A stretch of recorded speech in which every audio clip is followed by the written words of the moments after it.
Hi friends, welcome to Brinda novel. உன்னில் சரணடைந்தேன் ஸ்டோரியோட இது லாஸ்ட் எபிசோட். உங்களுக்கு பிடிச்ச மாதிரி தான் கண்டிப்பாக எண்டிங் இருக்கும். ஸோ ஸ்கிப் பண்ணாமல் பாருங்கள். ராகவன் கூறியது போல் 2 நாட்கள் கழித்து ஊருக்கு வந்திருக்க அவர்கள் இருவரும் முதலில் நதியாவை பார்க்க சென்றனர். மருத்துவமனைக்கு சென்று ராகவன் சுரேஷை பார்த்து பேசிக்கொண்டிருக்க சீதா ஆசையாக நதியாவின் குழந்தையை கையில் ஏந்தி கொண்டாள். குழந்தையை கையில் ஏந்தி கொண்ட சீதாவின் முகமுழுக்க மிக மகிழ்ச்சியாக இருந்தது. குழந்தையை ஆசையாக கொஞ்சிக் கொண்டிருந்தவளை பார்த்த ராகவனுக்கு ஒருபுறம் மகிழ்ச்சியாகவும் மறுபுறம் கவலையாகவும் இருந்தது. சீதா குழந்தையை அழகாக கொஞ்சிக் கொண்டிருப்பதை பார்த்த நதியா, நீங்கள் ரொம்ப அழகா குழந்தையை தூக்கி கொஞ்சுறீங்க என்றாள். உங்கள் குழந்தை ரொம்பவே அழகா இருக்கு என்று கூறிக்கொண்டிருக்க அவர்கள் பேசிக்கொண்டிருக்கும் போது சுரேஷ், ராகவன் உள்ளே நுழைந்தனர். ராகவன் நதியாவை பார்த்து, இப்போ உனக்கு உடம்பு பரவாயில்லையா என்று கேட்க, நான் நல்லா இருக்கேன் என்று பதிலளித்தாள். குழந்தையை வாங்கி கொண்ட சீதாவுக்கு நேரம் போவது தெரியாமல் குழந்தையுடன் இருக்க ராகவன் கையில் உள்ள கடிகாரத்தை பார்த்தவன், பட்டு நம்ம வீட்டுக்கு போகலாமா என்று கேட்டான். மாமா, இன்னும் கொஞ்ச நேரம் இருக்கலாமே என்று சீதா கூற, இல்லை பட்டு, நம்ம ஊர்ல இருந்து வந்து ரொம்ப நேரம் ஆயிடுச்சு, இன்னொரு தடவை வந்து குழந்தைய பார்த்துக்கலாம் என்றான். சீதா குழந்தைக்கு முத்தமிட்டு தொட்டிலில் படுக்க வைத்தவள் சுரேஷ் நதியாவிடம் குழந்தைக்கு வாங்கி வந்த பொருட்கள் அனைத்தையும் கொடுத்துவிட்டு அங்கிருந்து கிளம்பினாள். ராகவன் சுரேஷிடமும் நதியாவிடமும் கூறிவிட்டு நேராக தன் வீட்டிற்கு சென்றான். ராகவன் தன் வண்டியை நிறுத்த பரமேஸ்வரி, சுந்தரேசன் ஓடி வந்து ராகவனை கட்டி அணைத்து கொண்டனர். அவனும் ஆசையாக அவர்களை அணைத்து கொண்டான். செல்வி சீதாவின் கன்னம் கிள்ளி முத்தமிட்டவர், எப்படி புள்ள இருக்க என்று கேட்டார். நான் நல்லா இருக்கேன் என்று கூறி பேசிக்கொண்டிருக்க ராகவன், அம்மா, நான் கொஞ்சம் வெளியில் போயிட்டு வரேன், நீங்கள் சீதாவை கூட்டிகிட்டு உள்ளே போங்க என்றான். என்னடா இது, வந்ததும் வராததுமா வீட்டுக்குள்ளே கூட வராமல் வெளியில் போகிற என்று சுந்தரேசன் கேட்க, இல்லை தாத்தா, முக்கியமான ஒருத்தரை பார்த்துட்டு வரணும் என்று கூறியவன் தோட்டத்து வீட்டிற்கு சென்றான். ராகவன் வருவதை பார்த்த சாந்தி ஓடி வந்து, என்னன்னா எப்படி இருக்கீங்க என்று நலம் விசாரிக்க, ராகவன், நான் நல்லா இருக்கேன் சாந்தி, எங்கே உன் வீட்டுக்காரன் என்று கேட்க, அண்ணா, அவங்க தோட்டத்தில் தான் வேலை செஞ்சுட்டு இருக்காங்க என்றாள். சரவணன் தோட்டத்தில் வேலை செய்து கொண்டிருக்க அவன் மனமோ ராகவன் இன்று ஊருக்கு வருவதை நினைத்து கொண்டிருந்தது. சரவணன், ராகவன் இன்னைக்கு வந்தா நான் எப்படி அவன் மூஞ்ச பார்க்கறது? அவன் என்கிட்ட பேசுவானா? இல்லை நான் பேச போனா என்கிட்ட பேசாமல் போயிடுவானா? என்ன பண்ணுறது என்று தெரியாமலேயே யோசித்தபடி வேலை செய்து கொண்டிருந்தான். தோட்டத்திற்குள் வந்த ராகவன் தன் 2 கைகள் இரண்டையும் மார்புக்கு நடுவில் கட்டியவன் அங்கு குனிந்து வேலை செய்து கொண்டிருப்பவனை பார்த்து கொண்டிருந்தான். சரவணன் ஏதோ ஒரு யோசனையில் தன் வேலையை செய்து கொண்டே இருக்க, என்னடா ஆள் வந்து நின்னது கூட தெரியாம நீ பாட்டுக்கு வேலை செஞ்சுட்டு இருக்க, அப்போ நீ என்ன மறந்துட்டியா என்று ஒரு குரல் கேட்டது. அவன் சட்டென்று நிமிர்ந்து பார்க்க அங்கு ஜீன்ஸ் பேண்ட்டும் டிஷர்ட்டுமாக தன் நண்பனை பார்த்த சரவணனுக்கு கண்கள் ஏனோ கலங்கியது. அவன் மண்வெட்டியை கீழே போட்டவன் ஓடி வந்து அவனை அணைத்து கொண்டான். சரவணன் தன்னிடமிருந்து பிரித்தவன் அவன் கன்னத்தில் பலார் என்று அடித்தான். அவன் தன் கன்னத்தில் கையை வைத்தபடி அமைதியாக தலை குனிந்து நிற்க, என்ன காரியம் பண்ணி வச்சிருக்க, நீ எல்லாம் ஒரு ஃப்ரெண்டாடா என்று கூறி அவனின் தோளை பற்றி கொண்டு கேட்டான். மச்சான், என்னை மன்னிச்சிடுடா, எனக்கு வேற என்ன பண்ணுறதுன்னு தெரியலை என்று சரவணன் கூற, உனக்கு எது எதில் தான் உன் பாசத்தை காட்டணும்னு அறிவில்லையா? அந்த பொண்ணை எப்படி அசிங்கப்படுத்தி வச்சிருக்க என்று கேட்டான். சரவணன் அமைதியாக நின்றிருக்க ராகவன், இதோ பாருடா, எண்ணி 10வது மாசத்துல நீ என்ன மாமாவாக்குற, இதை மட்டும் நீ பண்ணலை, இந்த ஜென்மத்தில் நீ என் கூட பேசவே கூடாது என்றான். தயவு செஞ்சு நான் சொல்கிறத கொஞ்சம் கேளுடா என்று சரவணன் கூற, நான் எதுவும் கேட்குற நிலைமையில் இல்லைடா மச்சி, எனக்கு தேவை என்னோட மருமகன் என்றான். சரவணன் அவனை புரியாமல் பார்க்க, என்னடா அப்படி பார்க்குற, நீ கண்டிப்பாக பையனை தான் பெற்றுக்கணும், என் பொண்ணு உனக்கு மருமகளாக வரணும் என்றான். அவன் கூறியதை கேட்டு சரவணனுக்கு கண்கள் கலங்கி அவனை ஆனந்தமாக கட்டி கொண்டான். டே மச்சான், நீ உண்மையத்தான் சொல்கிறியா என்று சரவணன் கேட்க, ஆமாண்டா மச்சி, எனக்கு ரொம்ப ஆசை, எவ்வளவு நாள் தான் நம்மளும் ஃப்ரெண்டாகவே இருக்கிறது, கண்டிப்பாக நமக்குள்ள ஒரு உறவு வேணும் என்று இருவரும் சமாதானமாக பேசிக்கொண்டிருக்க அங்கு சாந்தி வந்தாள். என்னங்க, 2 பேரும் சமாதானம் ஆயாச்சா? எனக்கு அண்ணன் வரும்போதே தெரியும், கண்டிப்பாக எல்லாம் நல்லபடியாக முடியும் என்றாள். சரவணன் சாந்தியை பார்த்து, சாப்பாடு எடுத்து வை ராகவனுக்கு என்று கூற, அண்ணனை நான் பார்த்த உடனேயே நான் எல்லாம் ரெடி பண்ணிட்டேங்க, அண்ணா வாங்க சாப்பிடுவீங்க என்று ராகவனை அழைக்க, வீட்டில் எனக்காக பட்டு காத்துக்கிட்டு இருப்பா, நான் வீட்டில் போய் சாப்பிட்டுக்கிறேன் என்று அவன் கூற, அண்ணா ஒரு நாள் எங்கள் கூட சேர்ந்து சாப்பிடுங்க. எவ்வளவு நாள் கழித்து வந்திருக்கீங்க. நான் வேணா சீதாவுக்கு சாப்பாடு போட்டு உங்ககிட்ட கொடுத்து அனுப்புகிறேன் என்றாள். அவர்களுடன் அமர்ந்து சாப்பிட்டு ராகவன் தன் வீட்டிற்கு சென்றான்.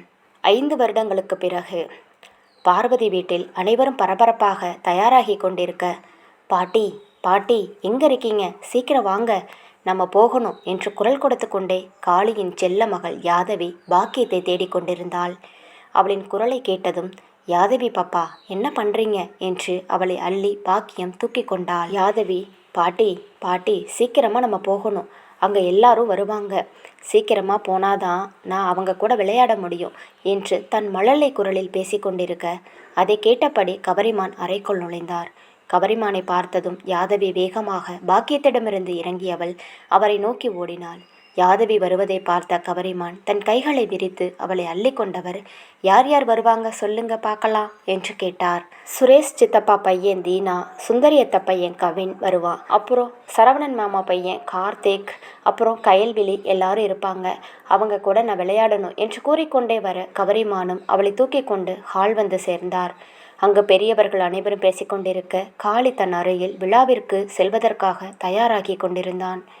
கண்ணாடி முன் நின்ற காளி தன் தலையை வாரிக்கொண்டிருக்க, ராதா தன் புடவை குசுவத்தை இடுப்பில் சொருகியவாறு அவன் முன்னே வந்து நின்றாள்.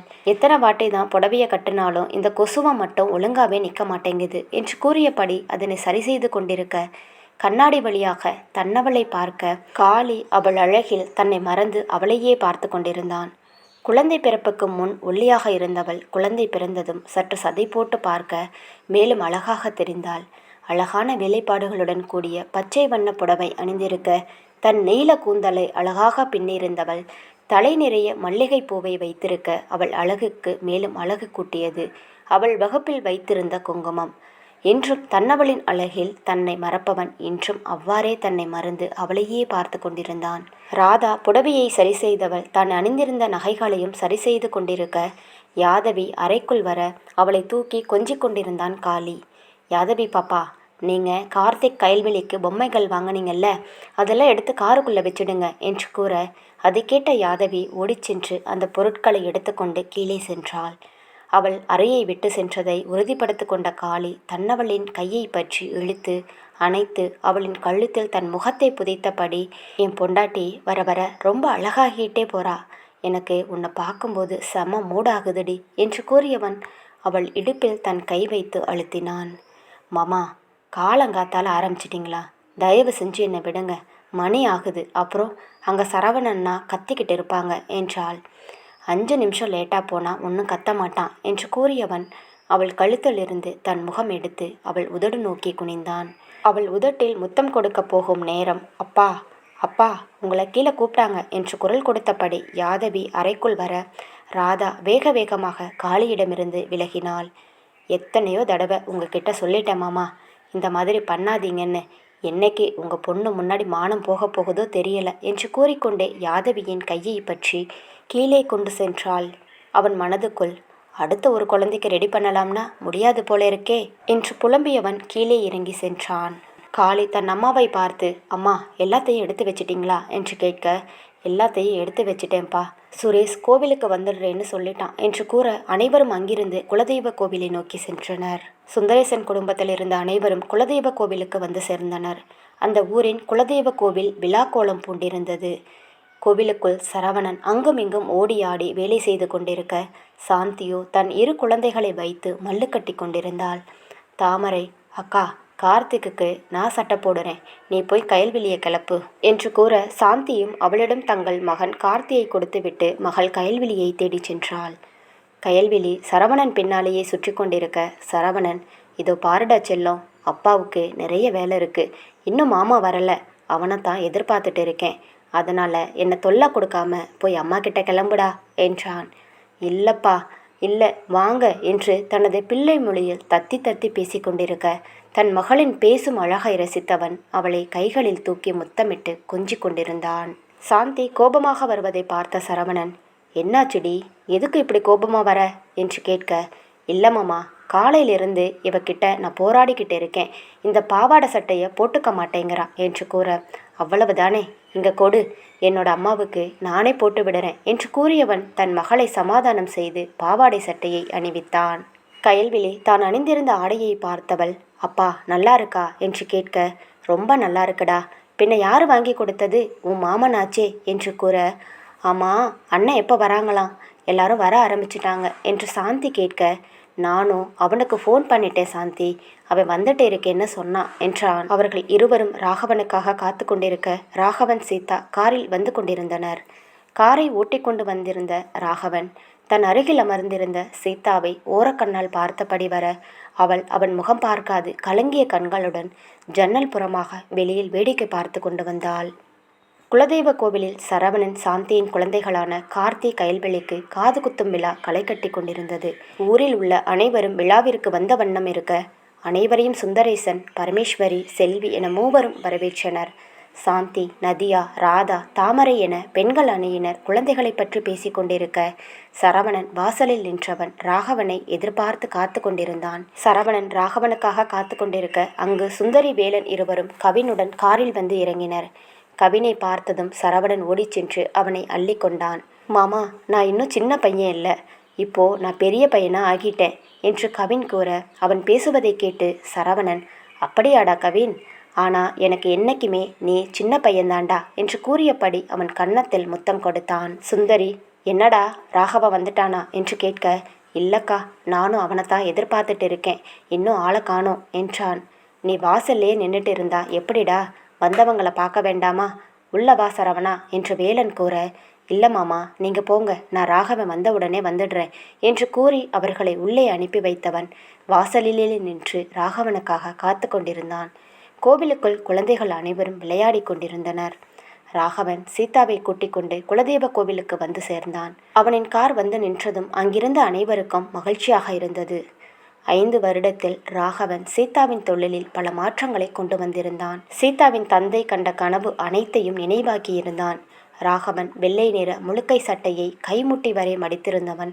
பட்டு வேஷ்டியும் அணிந்திருந்து கையில் தங்க காப்பும் ட்ரிம் செய்யப்பட்ட தாடியும் சீராக வெட்டப்பட்ட தலைமுடியும் என்று இருக்க அவன் உடலுமே முன்பை விட இப்பொழுது மேலும் கட்டுக்கோப்பாக வைத்திருந்தான். அவனை பார்க்கும் அனைவருமே இவன் கிராமத்து மனிதனா என்று ஆச்சரியப்பட்டு கூறும் அளவிற்கு முற்றிலுமாக மாறியிருந்தான். ராகவன் தன் தொழிலில் எவ்வளவு பிஸியாக இருந்தாலும் மாதத்திற்கு ஒரு முறை தன் ஊருக்கு வந்து அனைவரையும் மறக்காமல் பார்த்துவிட்டு செல்வான். தொழிலில் ராகவன் எவ்வளவு முன்னேற்றத்தை அடைந்தாலும் வாழ்வில் அவ்வளவு பிரச்சனைகளையும் சந்தித்து கொண்டு வந்திருந்தான். சீதா முன்பு போல இப்பொழுது தன்னிடம் பேசுவதில்லை, பழகுவதில்லை என்ற கவலை நாளுக்கு நாளாக அவனுக்கு அதிகமாகிக் கொண்டே வந்தது. இத்தனை பிரச்சனைக்கும் தங்களுக்கு குழந்தை இல்லாததுதான் காரணம் என்று நினைத்தவன் தங்களுக்கு கண்டிப்பாக குழந்தை பிறக்கும் என்ற நம்பிக்கை அதிகமாகவே ஒரு புறம் வளர்ந்து கொண்டு வந்தது. ஆனால் சீதா முற்றிலும் உடைந்து போயிருந்தாள். எத்தனையோ டாக்டர்களை சந்தித்து கொண்டு வந்தவர்களின் மனம் ஒரு கட்டத்திற்கு மேல் உடையத் தொடங்கியது. தனக்கு குழந்தையை பிறக்காது என்று முடிவெடுத்தவள் தான் இதற்கு காரணம் என்று கருதி ராகவனிடம் பேசுவதையும் பழகுவதையும் குறைத்து கொண்டே வந்திருந்தாள். இப்பொழுது ஊருக்கு செல்லும் முன்பு கூட அவனிடம் சண்டை போட்டு கொண்டே இருக்க ராகவன், எதா இருந்தாலும் ஊருக்கு போயிட்டு வந்த பிறகு பேசிக்கலாம் பட்டு என்று அவளை சமாதானப்படுத்தினான். ஆனால் சீதா இந்த பிரச்சனைக்கு ஊரில் எல்லார்கிட்டையும் பேசி ஒரு முடிவு எடுக்கிறேன் என்று மனதில் உறுதி கொண்டவள் எதை பற்றி பேசுவதற்காகவே ராகவனுடன் ஊருக்கு வந்து சேர்ந்தாள். ராகவன் சீதா காரில் இருந்து இறங்க அவர்கள் வந்ததை பார்த்த சுந்தரி, சரவணன் இருவருக்கும் மகிழ்ச்சியாக இருந்தது. கவின் சீதாவை பார்த்ததும் அத்தை என்று ஓடிச் சென்று அவளை கட்டி அணைத்து கொண்டான். கவினை பார்த்த அடுத்த நொடி சீதா கவலைகள் அனைத்தையும் மறந்து போக அவளது இதழ்கள் தானாக புன்னகைத்தது. தன்னவளின் புன்னகை முகத்தை பார்த்தவனுக்கு அப்பொழுதுதான் மனதில் ஒருவித அமைதி உண்டானது. தன்னவள் இவ்வாறு சிரித்து எவ்வளவு நாட்கள் ஆகின்றது என்று நினைத்தவன் கண்கள் லேசாக கலங்க அதை யாரிடமும் காட்டிக்கொள்ளாதவன் தனக்குள்ளேயே மறைத்து கொண்டான். இருவரும் பேசுவதை பார்த்த ராகவன், என்னடா மாப்பிள்ள, இந்த மாமாவை கண்டுக்க மாட்டியா என்று கேட்க, மாமா நீங்கள் எப்படி இருக்கீங்க என்று சீதாவிடம் இருந்து கொண்டே கேட்டான் கவின்.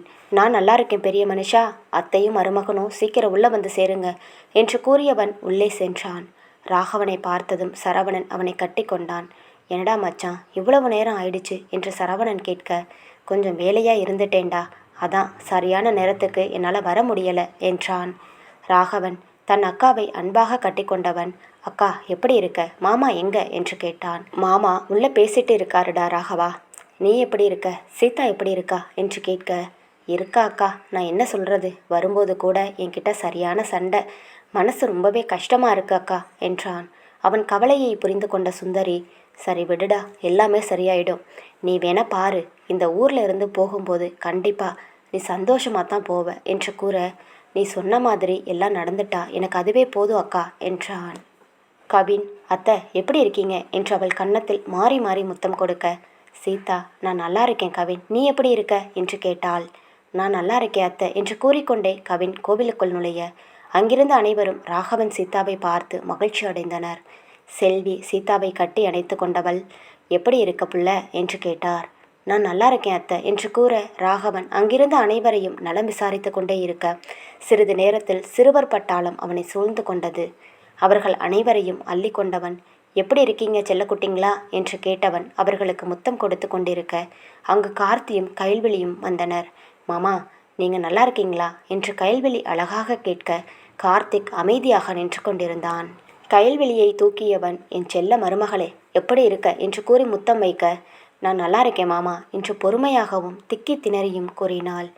நதியா, சுரேஷ், காளி, ராதா என அனைவரும் சீதா ராகவனிடம் பேசிக்கொண்டிருக்க, பரமேஸ்வரி அனைவரையும் பார்த்து, மணி ஆகிட்டே இருக்கு சரவணா, பிள்ளைகளை கூட்டிட்டு போய் மொட்டை அடித்து கொண்டு வா என்று கூற, அனைவரும் மொட்டை அடிக்கும் இடத்திற்கு சென்றனர். ஆத்தங்கரையில் ராகவன் அமர, அவன் மடியில் முதலில் கார்த்திக்கை அமர வைத்து மொட்டை அடிக்க, அதன் பின்பு கைல்வெளியும் அமர்ந்து மொட்டை அடித்து கொண்டனர். மொட்டை அடித்து முடித்ததும் ராகவன் சீதாவை பார்த்து கண்காட்ட, சீதா சரி என்று தலையசைத்தவள். ஒரு தட்டில் இருவருக்கும் புது துணி வைத்து அவர்களிடம் கொடுக்க, சாந்தியும் அதனை வாங்கி கொண்டாள். செல்வி, சாந்தி, குழந்தைகளுக்கு துணியை மாற்றி கோவிலுக்குள்ளே கூட்டிட்டு வா என்று கூறினார். செல்வி கூறியதைப் போலவே சாந்தியும் குழந்தைகளுக்கு துணியை மாற்றிக்கொண்டு கோவிலுக்குள் அழைத்து வந்தாள். அதற்குள் கோவிலில் அனைத்து ஏற்பாடுகளும் தயாராக இருக்க, சரவணன் வேண்டியது போலவே ராகவன் கையில் அரிவாள் கொடுத்து ஆடு வெட்ட கூற, அவனும் மனதில் பல வேண்டுதல்களை வைத்தபடி அந்த ஆட்டை வெட்டி முடித்தான். பின்பு ராகவன் மடியில் முதலில் கார்த்திக்கை அமர வைக்க, ராகவன் தன் பாக்கெட்டில் இருந்த காதணிகளை எடுத்து காது குத்துபவரிடம் கொடுத்தான். அதை வாங்கியவர் காது குத்தி முடிக்க, கார்த்திக்கு வழியில் அள்ளும் சத்தம் கூட வெளியில் கேட்காதவாறு தன் பல்லை கடித்து கொண்டு வலியை பொறுத்து கொண்டவனை பார்த்த ராகவனுக்கு ஆச்சரியமாக இருந்தது. பரவாயில்லடா மாப்பிள்ள, இந்த வயசில் இவ்வளவு வலியை பொறுத்துக்கிற என்று கூற, எவ்வளோ அடி வாங்கினாலும் வெளியே காட்டிக்காத மாதிரி இருக்கணும்னு அவங்க அப்பனை பார்த்து கற்றுக்கிட்டு இருப்பா என்று சுந்தரேசன் கிண்டல் செய்தார். தாத்தா, கூட்டத்தில் என் மானத்தை வாங்காத, எதா இருந்தாலும் நம்ம தனியாக பேசிக்கலாம் என்று கூற, அதை கேட்ட அங்கிருந்த அனைவருமே சிரித்தனர். கார்த்திகேயனை தொடர்ந்து கைல்வெளியும் ராகவன் மடியில் அமர, ராகவன் கைல்வெளிக்காக சிறு வைரத்தோடு காது குத்துபவரிடம் கொடுக்க, அதை வாங்கியவர் அவளுக்கு காது குத்தினார். கைல்விழி ஊரே அலறியபடி கத்தி அழுவதை பார்த்த ராகவனுக்கு மிகவும் கஷ்டமாக இருந்தது. நல்லபடியாக இருவருக்கும் காது குத்தி முடிக்க அடுத்தது அனைவரும் சாப்பிட சென்றனர். அங்கிருந்த அனைவரும் கலைந்து செல்ல சீதா அமைதியாக நின்று கொண்டிருந்தாள். அவள் அருகில் வந்த ராகவன், என்னாச்சு பட்டு, உடம்பு ஏதேனும் சரியில்லையா என்று கேட்க, நான் கேட்ட எதையுமே நீ தரமாட்டேங்கிறியே மாமா, அப்புறம் எனக்கு எப்படி உடம்பும் சரி மனசும் சரி நல்லா இருக்கும் என்று கூறியவள் அங்கிருந்து செல்ல, அவள் கையை பிடித்த ராகவன், ஏதோ பாறுபட்டு, எனக்கு இன்னும் நம்பிக்கை இருக்கு, கண்டிப்பாக நம்மளுக்கு குழந்தை பிறக்கும் என்றான். சீதா, எனக்கு அந்த நம்பிக்கை சுத்தமாக இல்லை மாமா என்று கூறியவள் கண் கலங்கியபடி அவனை விட்டு விலகி சென்றாள். அனைவரும் சாப்பிட்டு முடிக்க சீதா சுந்தரேசனிடம் சென்று, தாத்தா, உங்ககிட்ட நான் கொஞ்சம் பேசணும் என்றாள். அதை கேட்ட சுந்தரேசன், என்ன பிள்ளை, எதா இருந்தாலும் சொல்லுமா, எதுக்கு இப்படி தயங்குற என்றார். தாத்தா, உங்ககிட்ட இல்லை, உங்கள் எல்லாரும் முன்னாடியும் நான் பேசணும். சொந்தக்காரங்க எல்லாரும் போகட்டும், நம்ம சரவண அண்ணா வீட்டுக்கு போவோம், இல்லை அங்கே எல்லார்கிட்டையும் நான் பேசியே ஆகணும் என்றாள். அவள் கூறுவதை கேட்ட சுந்தரேசனுக்கு குழப்பமாக இருக்க நேராக ராகவனை தேடிச் சென்றார். சுந்தரேசன் தொலைவில் நின்றிருந்த ராகவனை பார்த்து அருகில் வரும்படி தலையசைக்க, ராகவனும் அங்கு வந்தான். என்ன தாத்தா என்று கேட்க, உனக்கும் பேத்திக்கும் எதனா சண்டையாடா ராகவா என்று கேட்டார். அதெல்லாம் ஒன்றும் இல்லை தாத்தா, என்னாச்சு என்று ராகவன் கேட்க, இல்லைப்பா, சீதா பிள்ளை எல்லார்கிட்டையும் ஏதோ பேசணும்னு சொல்லுச்சு, சரவணன் வீட்டுக்கு போவோம்ல, அங்கே வச்சு ஏதோ சொல்லணும்னு சொல்லுது என்று கூற, அவன் பெருமூச்சு எடுத்து விட்டவன், பட்டு நினைக்கிறத சொல்லட்டும் தாத்தா, நீங்கள் எதுவும் பேசாதீங்க என்று கூறியவன் அமைதியாக செல்ல, அவன் கூறுவதை நினைத்து சுந்தரேசனுக்கு மேலும் குழப்பம் அதிகமானது. காது குத்தும் விழா அனைத்தும் நன்றாக முடிய கவரிமானும் பாக்கியமும் தங்கள் வீட்டுக்கு சென்றிருக்க, மற்றவர்கள் அனைவரும் சரவணன் வீட்டிற்கு சென்றனர். சரவணன் தன் நிலத்தில் கடின உழைப்பை காட்டியவன் 5 வருடத்தில் நல்ல முன்னேற்றம் அடைந்திருந்தான். சிறிய ஓட்டு வீடு பிரித்து மாடி வீடாக கட்டியவன் அந்த இடத்தையே அழகாக மாற்றியிருந்தான். சரவணன் வீட்டுக்கு வந்தவர்கள் அனைவரும் அமர்ந்து பேசிக்கொண்டிருக்க, குழந்தைகளும் அறைக்குள் படுத்து தூங்கிக் கொண்டிருந்தனர். பெண்கள் அனைவரும் இரவு உணவு சமைத்து கொண்டிருக்க, இதில் எதிலும் கலந்து கொள்ளாத சீதா மாடியில் நிலவை விரித்தபடி நின்றிருந்தாள். மனதில் ஏதோ ஒரு முடிவெடுத்தவள் மாடியிலிருந்து கீழே வந்து அங்கிருந்து அனைவரையும் பார்த்து, உங்க எல்லார்கிட்டையும் கொஞ்சம் பேசணும், இங்க வரீங்களா என்று குரல் கொடுத்தாள். அவள் குரலை கேட்டதும் அங்கிருந்து அனைவரும் வந்து நின்றனர். ராகவன் 2 கைகளையும் மார்புக்கு நடுவில் கட்டியவன் அவளை முறைத்து பார்த்து கொண்டே இருக்க, சீதா தன் தலையை குனிந்தபடி, உங்க எல்லார்கிட்டையும் நான் இதை சொல்றதுக்கு தான் ஊருக்கே வந்தேன் என்று கூறியவள் நிமிர்ந்து ஒரு முறை ராகவனை பார்த்தாள். ராகவன் அவளை முறைத்து கொண்டிருக்க மீண்டும் தலையை குனிந்தவள், எனக்கு ராகவன் மாமா கிட்ட இருந்து விவாகரத்து வேணும் என்று தழுதழுத்த குரலில் கூறி முடித்தாள். அவள் கூறியதை கேட்டு அங்கிருந்த அனைவருக்கும் அதிர்ச்சியாக இருந்தது. ஆனால் சீதா இதைத்தான் கூற வருவாள் என்று எதிர்பார்த்த ராகவன் அமைதியாக நின்றிருந்தான். ராகவன் அருகில் நின்று கொண்டிருந்த வேலன், என்னாச்சு ராகவா, எதுக்கு தங்கச்சி இந்த மாதிரி பேசிட்டு இருக்கு என்று கேட்க, அவன் அமைதியாக, அவ என்ன பேசுறான்னு மட்டும் பாருங்க மாமா என்று கூறியவன் அதற்கு மேல் ஏதும் பேசாமல் அவள் கூறுவதை கவனமாக கேட்டுக்கொண்டிருந்தான். சீதா, கல்யாணம் ஆகி எங்களுக்கு 7 வருஷம் ஆக போகுது. ஆனால் என்னால் ஒரு குழந்தைய பெற்றுக்க முடியலை. டாக்டரும் எனக்கு குழந்தை பெற்றுக்கிறதுக்கான வாய்ப்பு ரொம்ப கம்மின்னு சொல்லிட்டாங்க என்று சீதா உடைந்த குரலில் கூறியவள் தன் கண்களை துடைத்து கொண்டு, அதனால் நீங்கள் மாமாவுக்கு வேற ஒரு பொண்ணை கல்யாணம் பண்ணி வைங்க, அவருக்கு ஒரு வாரிசு வேணும் என்றாள். அவள் கூறியதை கேட்ட அங்கிருந்த அனைவரும் வாயடைத்து போய் நின்றனர். யாரும் ஒரு வார்த்தை கூட பேசாதிருக்க சீதா நேராக சுந்தரேசனிடம் சென்றவள், இங்கே இருக்கிறவங்களுக்கு தான் நான் சொல்கிறது புரியுமான்னு தெரியல, ஆனால் உங்களுக்கு நான் என்ன சொல்ல வரேன்னு நல்லா தெரியும். இந்த குடும்பத்துக்கு ஒரு வாரிசு வேணும். எல்லாருக்கும் குழந்தை இருக்குது, ராகவனுக்கு மட்டும் குழந்தை இல்லை அப்படின்னு யாரும் சொல்லக்கூடாது. தயவு செஞ்சு நான் சொல்கிறத கேளுங்க தாத்தா என்று கூறியவள் அவர் காலில் விழப்போக சட்டென்று செல்வி அவள் கையை பற்றி இழுத்தவள் அவளை அடிக்க கை ஓங்கினாள். செல்வியின் செயலை பார்த்த ராகவன், அம்மா என்ன காரியம் பண்ணுறீங்க என்று நேராக சீதாவின் முன் வந்து நின்றவன், யாரா இருந்தாலும் என் பொண்டாட்டி மேலே கை வைக்கிறதுக்கு யாருக்கும் உரிமை கிடையாது என்றான். அதை கேட்ட செல்வி, டேய் பைத்தியக்காரா, நீ அவ மேலே இவ்வளவு அன்பு வச்சிருக்க, ஆனால் அவ உன்னை பற்றி கொஞ்சமாவது யோசிச்சிருந்தா இந்த முடிவு எடுத்திருப்பாளா என்று கத்தினார். ராகவன், அம்மா உங்ககிட்ட சொல்கிறதுக்கு முன்னாடியே இந்த முடிவை என்கிட்ட சொல்லிட்டா என்றான். அதை கேட்ட சரவணன், டே மச்சான், என்ன தண்டா நினச்சிட்டு இருக்கீங்க நீங்கள் 2 பேரும்? தங்கச்சி தான் ஏதோ புரியாமல் பேசுதுன்னா நீயும் அமைதியாக இருக்க, என்னடா என்று கேட்டான்.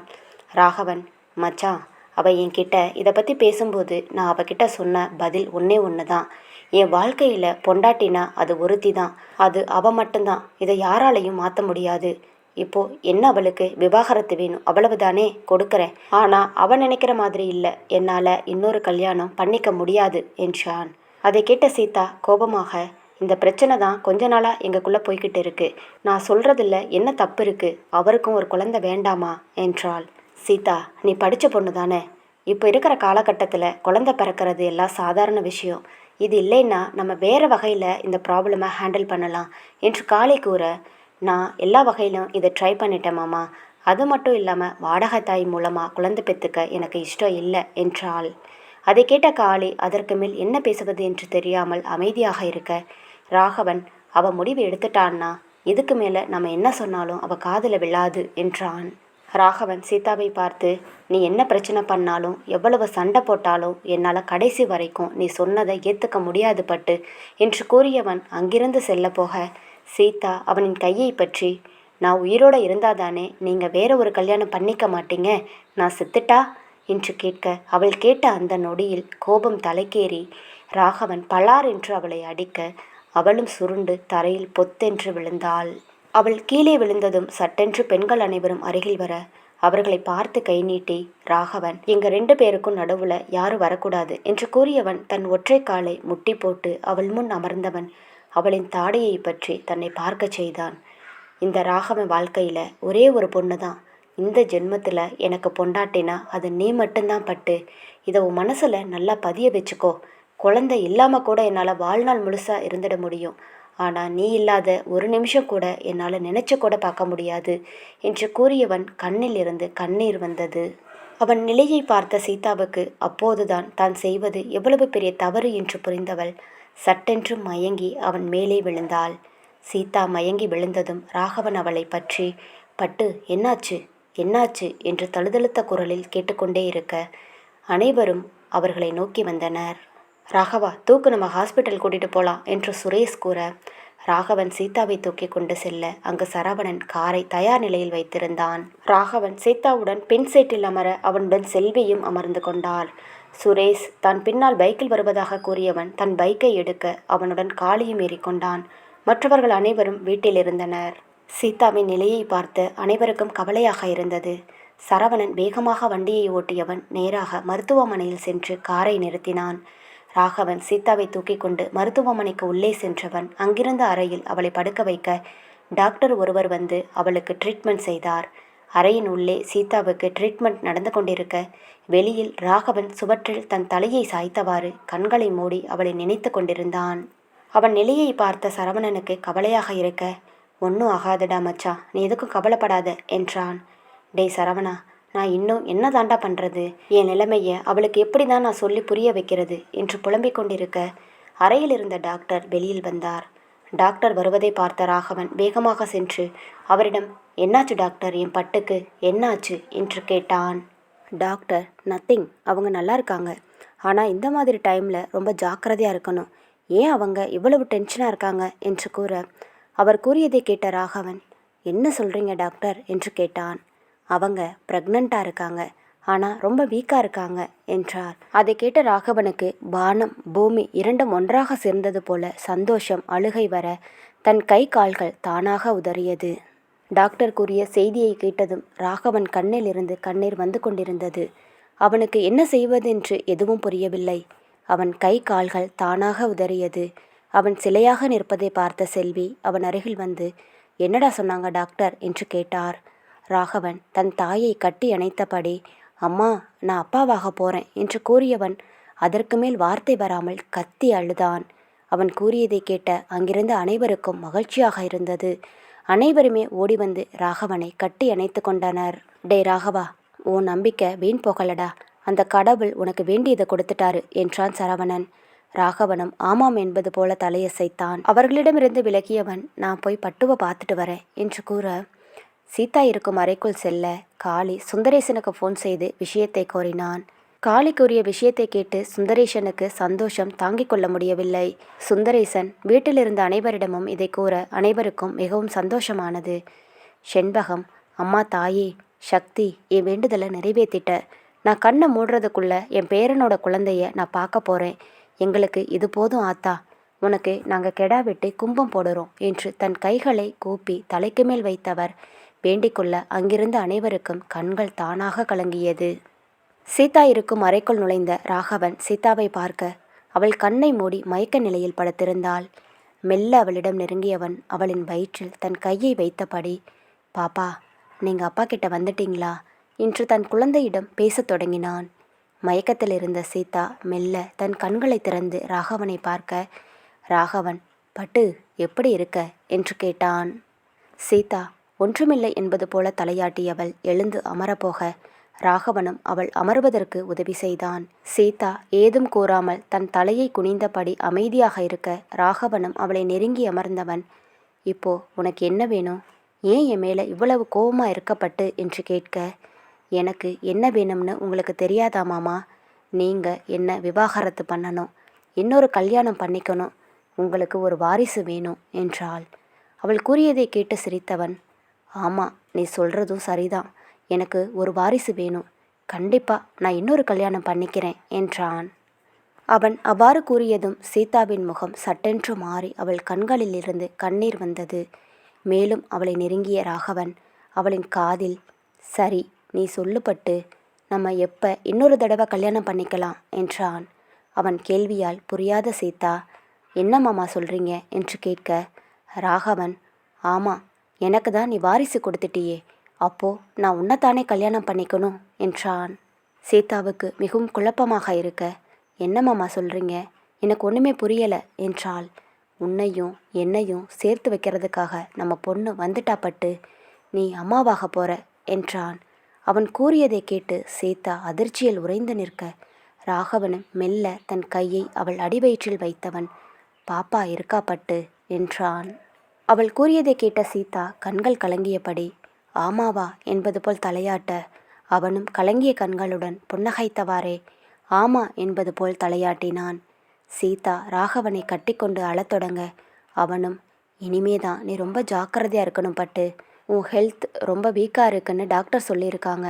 நீ தேவையில்லாமல் எதுனா யோசிச்சுட்டு இருந்தா நம்ம பாப்பாவை தான் அது பாதிக்கும். அதனால் நீ எவ்வளவு சந்தோஷமாக இருக்கியோ அவ்வளவு நம்ம பாப்பாவுக்கு நல்லது என்றான். சீதா, இனிமே எனக்கு என்ன மாமா, கடவுள் நான் கேட்டதை கொடுத்துட்டாரு என்று கூறியவள் தன் கண்களை துடைத்து கொண்டு ராகவன் மார்பில் தன் முகத்தை புதைத்து கொண்டாள். ராகவன் மனதில் இறைவனுக்கு 1000 நன்றிகளை கூறியவன் அந்த மருத்துவமனையில் இருந்த அனைவருக்கும் இனிப்புகளை கொடுத்து சந்தோஷத்தை பகிர்ந்து கொண்டான். சிறிது நேரத்தில் ஹாஸ்பிட்டலில் இருந்து சீதாவை அழைத்து கொண்டு சுந்தரேசன் வீட்டுக்குள் வர அங்கு அனைவரும் அவர்களுக்காக காத்து கொண்டிருந்தனர். சுந்தரி ஆரத்தி எடுத்து உள்ளே அழைத்து செல்ல நதியா, ராதா, சாந்தி மூவரும் அவளை அணைத்து வாழ்த்துக்களை கூறினர். ராகவனுக்கு ஆண்கள் அனைவரும் வாழ்த்துக்கள் கூற சரவணன் அவனை தூக்கி சுற்றினான். டேய் மச்சான், என் மருமக வரப்போறா, நீ சொன்ன மாதிரியே நம்ம சம்மந்தியாக போகிறோம் என்று கத்த ராகவன் ஆமாண்டா என்று இருவரும் மாறி மாறி தழுவிக்கொண்டனர். அவர்கள் மகிழ்ச்சியை பார்த்து அங்கிருந்த அனைவருக்கும் மகிழ்ச்சியாக இருந்தது. நாட்கள் அதுபோக்கில் சென்று கொண்டிருக்க ராகவன் சுந்தரேசன் வீட்டிலேயே வைத்து சீதாவை பார்த்து கொண்டான். சென்னையில் உள்ள அனைத்து வேலைகளையும் காளியிடம் ஒப்படைத்தவன் சீதாவை விட்டு ஒரு நொடி கூட விலகாமல் அவளுடன் இருந்தான். மாதங்கள் செல்ல செல்ல தன் குழந்தையின் அசைவுகளையும் அதனின் வளர்ச்சியையும் அருகிலிருந்து கவனித்தவன் அதனுடன் பேசவும் தொடங்கியிருந்தான். இவ்வாறு மாதங்கள் சென்று கொண்டே இருக்க சீதாவுக்கு 9வது மாதமும் வந்தது. தங்களது குலதெய்வ கோவிலில் வளைகாப்பு நடத்த முடிவு செய்தவன் ஊரில் உள்ள அனைவர் வீட்டிற்கும் நேராக சென்று அழைப்பு விடுத்தான். குழந்தை இல்லை என்ற வேதனையில் சீதா இந்த ஊருக்கு வர தயங்கிய நாட்களை நினைத்தவன் ஊரில் உள்ள அனைவருக்கும் தன் மனைவியின் தாய்மையை உணர்த்தவே அனைவரையும் அழைத்திருந்தான். சீதாவின் வளைகாப்பு பிரம்மாண்டமாக நடந்து முடிய அன்றிலிருந்து அவனது மனதில் ஒருவித பயம் உருவானது.